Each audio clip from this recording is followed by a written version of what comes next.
Magandang araw ng Martes mga kaibigan, August 13, 2024.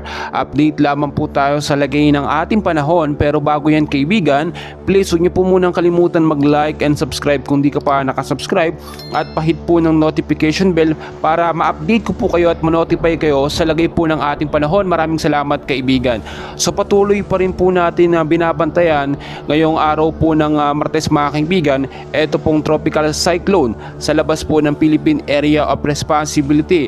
Ito po yung tropical depression na mga kaibigan, o tinatawag din natin bilang isang mahinang bagyo na may estimated pong layo na 1,550 kilometers east of northeast of extreme northern Luzon mga kaibigan. So kung makikita nyo po sa ating pinaka-live radar, nasa labas naman ito ng PAR at yung direksyon niya ay papalayo. Pero pinapangambahan po natin mga kaibigan kung ito'y magbago ng direksyon, no? Pataas daw, hindi lamang itong tropical cyclone na to or tropical depression, dalawa po yan mga kaibigan, may cloud cluster pa, no, na nabubuo. Halos kakatabi lang po nila. Apat po sila mga kaibigan na sama ng panahon na nasa labas naman po ng PAR. But as of now, wala po itong direktang epekto sa ating bansang Pilipinas. Patuloy po natin itong minomonitor within 24 to 48 hours, no, kung ito'y lalakas nga po ba or magiging isang ganap na bagyo or baka kapasok po sa ating bansa mga kaibigan. Pero bago yun mga kaibigan, apektado pa rin ang ilang bahagi po ng Luzon at western section ng Visayas ng southwest monsoon. Dito po muna tayo sa forecast weather condition natin ngayong araw po ng Martes. Sa area po ng Ilocos Region, Zambales, Batanes at Babuyan Island po mga kaibigan, asahan po ang maulap na panahon sa may bandang hapon at mga isolated light rains or to heavy rainfall or mahina hanggang sa malakas na pag-ulan ang posible mang asahan pagdating sa gabi. So pinag-iingat pa rin tayo, lagi pong pinapaalala sa impact po o yung baha, no, epekto po ng pagbabaha kung sakaling magkaroon ng malakas at malawakang pag-uulan, at doon din po sa mga landslide prone area sa matataas po na lugar. Dito naman po sa area ng Metro Manila, the rest ng Luzon, Western Visayas, kasama na rin po ang Negros Island Region, maulap din po na kalangitan ang mararanasan dyan sa may bandang kahapon na mga kaibigan. Sa paggabi naman, mga isolated light rains din, mahina hanggang sa malakas na pag-ulan din na posibleng maranasan na biglaan po dahil pa rin po sa southwest monsoon mga kaibigan, no? Pinag-iingat pa rin tayo sa banta ng pagbabaha at landslide po mga kaibigan, at kung kayo lalabas ng hapon or sa gabi, panatilihin po't ugaliin magdala ng payong, jacket, kapote, no, kahit wala pong bagyo na nasa loob ng ating bansa. Maging alerto pa rin tayo, maging handa tayo mga kaibigan.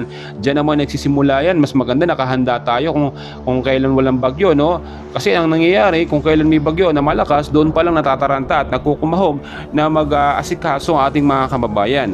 Mga kaibigan, ng ilang bahagi naman ng ating bansa na aking hindi nabanggit ay apektado naman po ng localized thunderstorm. So nagtataka yung iba, wala namang bagyo, wala din southwest monsoon, pero nakakaranas ng biglaang buhos ng pag-uulan madalas sa hapon po at sa gabi.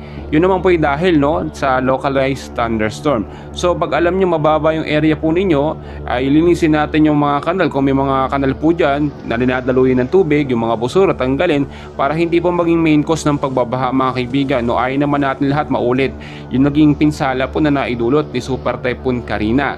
So marami din nagtatanong, ito nga po bang tropical depression ay may pag-asa nga ba na maging isang ganap na bagyo? As of now, at naayon na rin sa talaan ng pag-asa mga kaibigan, maliit pa yung tsansa, no, na ito ay maging isang malakas na bagyo. Tropical depression, mahinang bagyo, pero nasa loob po ng Philippine Area of Responsibility. Kung ito man makapasok sa ating bansa, tatawagin po itong Bagyong Dindo. So maraming nalilito itong si Typhoon Maria o Bagyong Maria. Bakit daw Maria agad yung pangalan? Ito po yung international name mga kaibigan, yung Maria, at yun ay kung pumasok sa ating bansa, patawagin pong Bagyong Dindo mga kaibigan. So mga kaibigan, pinapaalala ko, no, ngayong buwan na Agosto, inaasahan din, tinataya na pag-asa na posibleng isa hanggang dalawang bagyo ang pumasok sa ating bansa bago matapos ang buwan po na ito mga kaibigan. So maging handa pa rin tayo, no, sa anumang posibilidad na mangyari dahil po ang panahon natin ngayon pabago-bago. Ako po hindi po nananakot mga kaibigan, bagkus lagi po ako nagpapaalala sa inyo, araw-araw po yan. So please mga kaibigan, wag niyo pong kakalimutan mag-like and subscribe at pahit ng notification bell para kada upload at update natin na notify ko po kayo.